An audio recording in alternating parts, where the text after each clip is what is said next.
বেসিংয়ের উপরে পা তুলে উজু করা যাবে কিনা, নামাজের বিছানা পা দিয়ে ঠিক করা যাবে কিনা, মাথায় টুপি থাকা অবস্থায় কি বাথরুমে যাওয়া জায়েজ আছে, কোনো কিছু পাওয়ার উদ্দেশ্যে নফল নামাজ মানত করা জায়েজ কিনা, খুতবার সময় মহিলারা নামাজ পড়তে পারবে কিনা, নামাজ পড়ার মধ্যে হাত দিয়ে মাথা চুলকায় বা যে কোনো জায়গায় হাত দেয় সেটা করলে কি নামাজ হবে, আমি বাইরে থাকি, আমি যদি আমার বইয়ের গোপন ছবি মোবাইলে রেখে পরে দেখি আমার কি গুনাহ হবে। সৈয়দ তাইফুর রহমান তাহসিন জানতেছেন, মাথায় টুপি থাকা অবস্থায় কি বাথরুমে যাওয়া জায়েজ আছে, কোনো অসুবিধা নেই, যাবেন, বরং অনেক ওলামাদের মতে খালি মাথায় যাওয়া মাকরুহ, কিছু একটা থাকা উচিত, কোনো অসুবিধা নেই মাথায় টুপি থাকলে বাথরুমে যেতে।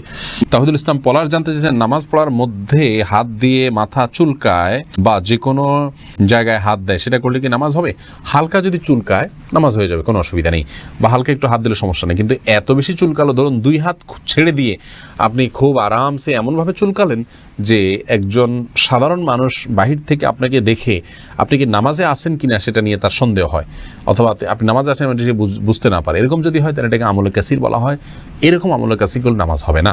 আর যদি আপনার নামাজের যে হাইয়া আছে, নামাজের যে রূপ আছে, আপনি সেরকম ইয়ের মধ্যেই আছেন, নামাজের অবস্থার মধ্যেই আপনি আছেন, বোঝা যায় যে আপনি নামাজে আছেন, সে অবস্থা বজায় রেখে ধরুন হাতে একটা বাঁধা আছে, আরেকটা দিয়ে হালকা একটু চুলকালেন, মানুষ দেখলে বুঝতে পারতেছে যে আপনি নামাজে আছেন, আপনার ভাবভঙ্গি দ্বারা এটা বোঝা যাচ্ছে, এরকম যদি হয় তাহলে এটুকু চুলকালে কোনো অসুবিধা হবে না, জায়েজ হবে। আব্দুল মান্নান জানতে চেয়েছেন, আমি বাইরে থাকি, আমি যদি আমার বইয়ের গোপন ছবি মোবাইলে রেখে পরে দেখি আমার কি গুনাহ হবে।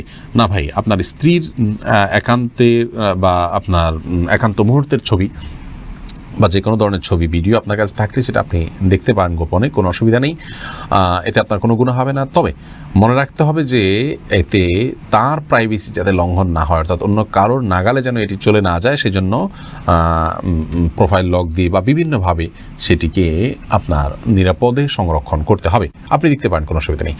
ফৌজিয়া আফরিন জানতেছেন, খুতবার সময় মহিলারা নামাজ পড়তে পারবে কিনা। হ্যাঁ বোন, পড়তে পারবে, কোনো অসুবিধা নেই। খুতবা শুরু হলে মহিলা নামাজ পড়তে পারবেন না এমন কোনো কথা নেই। ফাতিমা ইসলাম ইপ্তি আপনি জানতে চেয়েছেন, কোনো কিছু পাওয়ার উদ্দেশ্যে নফল নামাজ মানত করা যায় কিনা। হ্যাঁ, হতে পারে বোন ফাতিমা, মানত করতে পারেন, মানত করলে সেটা গুনাহ নাই। কোনো কিছু অর্জন হলে আমি 2 রাকাত নামাজ পড়বো, এরকম নিয়ত হতে পারে মানত, কোনো অসুবিধা নেই। তবে মানত সাধারণত আর্থিক বিষয়ের ক্ষেত্রে হয়ে থাকে, আর মানত না করে ওই ইবাদতটি করে ফেলা উচিত এবং এরপরে আল্লাহ রাব্বুল আলামিনের কাছে দোয়া করা উচিত। ওইটা হলে আমি তারপরে করবো, এমনটি করা এখানে নবী সাল্লাল্লাহু আলাইহি ওয়াসাল্লাম খুব বেশি পছন্দ করতেন না, কিন্তু করলে সেটি জায়েজ হবে। তাসলিমা আক্তার জানতেছেন, নামাজের বিছানা পা দিয়ে ঠিক করা যাবে কি না। নামাজের বিছানা পা দিয়ে ঠিক করতে কোনো অসুবিধা নেই। এরপরে সাইদা সুমাইয়া জারাহ জানতেছেন, বেসিংয়ের উপরে পা তুলে উজু করা যাবে কি না। হ্যাঁ বোন, বেসিংয়ের উপরে পা তুলে আপনি উজু করতে পারেন, কোনো অসুবিধা নেই, যদি আপনি পড়ে যাওয়ার রিস্ক না থাকে বা নিচে পানি পড়ে অন্যদের পরিবেশ নষ্ট না হয় বা সেটা মুছে দিয়ে আপনি করতে পারেন, তাহলে করতে পারেন, কোনো অসুবিধা নেই।